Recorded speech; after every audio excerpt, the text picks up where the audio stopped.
Start with no assumption. Basically, if we go to a workshop of thinking about that I have to create a 3-page application on UI5 and backend will be SAP HANA, then you have a restrictive mindset there, and you will be only thinking about the things you want to do, than really what your customer wants to do.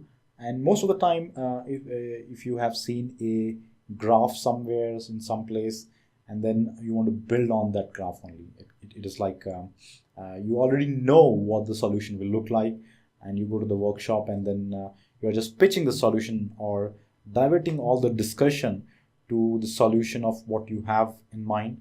Then that's a very wrong thing, because what you're trying to do is you're trying to not listen at the time, and you're trying to just pitch in your solution which you have in your mind, and at the end it might not be usable by your customer. So this is the most important slide which of the entire presentation.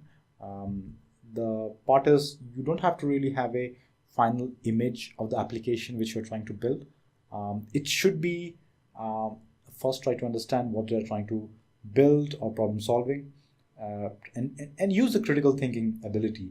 You have to get in shoes of customer and really try to see how with technical capabilities you have. For example, if the customers are asking me to design a tree, see, I'm again going into tree because I'm talking technically aware about those structures. So by default, I'm getting a visual sense of what I'm trying to build. And this is exactly what you need to avoid. For example, if customer is asking you to visualize a network of telecom infrastructure and find out the faulty nodes, in that case, you get a sense of it will be a graph. And then you can pitch in, okay, I can use a D3 graph, or I can use a visualization which includes graph. But until and unless you get to a point where customer is specifically mentioning that, okay, this is the element or type of graph or type of visualization which I need to do, or the page should have a tiles or list, you should not be having an assumption. This features or this user experience elements should be included into discussion after you understand what basically should be required. Because as a technical person, as soon as you tell me something, I will try to map it with the technical elements which I know, and I will always kind of pick one of my favorite technical elements, which is actually graph for me. And in UI5 application development, it will be list or tiles, and then I will try to accomplish my entire design using those elements only, because I have got a mastery on it, and then I can do a lot of things with it. And that is exactly what you need to avoid. You need to focus more on them than you. And once you have got the requirement, then you can open your mind and map it to the different element as well. One of the problem which I have seen which happened with us is we try to focus on the existing process. Try to focus on the existing process, which was how they were actually working. And the problem with that is sometimes the new solution might result into change in process.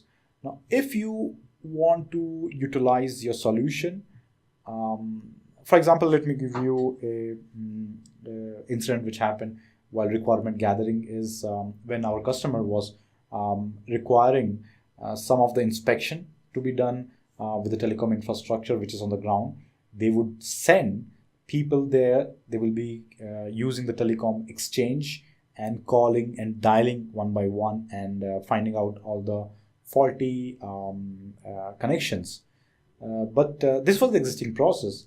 And if we would have just designed a solution with how they actually work with the existing process, then we would not be able to think out of the box. And the final solution, which I cannot really say more about, but was pretty different from how they were doing the process. And the final solution was making the entire process much simpler with least human effort. And this is the place where you need to be actually going. You need to be simplifying things. And that is the final point as well. Keep it simple. So instead of trying to complicate things, you try to make it simple, break it down, and try to remove things which are unnecessary. For example, if the people are going towards this telecom boxes and trying to check each of the faulty nodes, like, should they be going? Is there any better way to really check it by software solutions or by just the trunk which is there? So those answers will be actually given by the customer itself. So you need to ask specific questions based on how to simplify the process with the solution itself. And sometimes the final solution will be so simple, but will be actually straightforward for your users to use as well. So this was a quick recap of all the experience which we have gained with the existing project which we are running. And I think if you are having any questions, then you can ping me here, or you can email me right in my email at ajay@ur5cn.com, or ping us in our Slack group, which is in the project core, and we will be able to take care of that.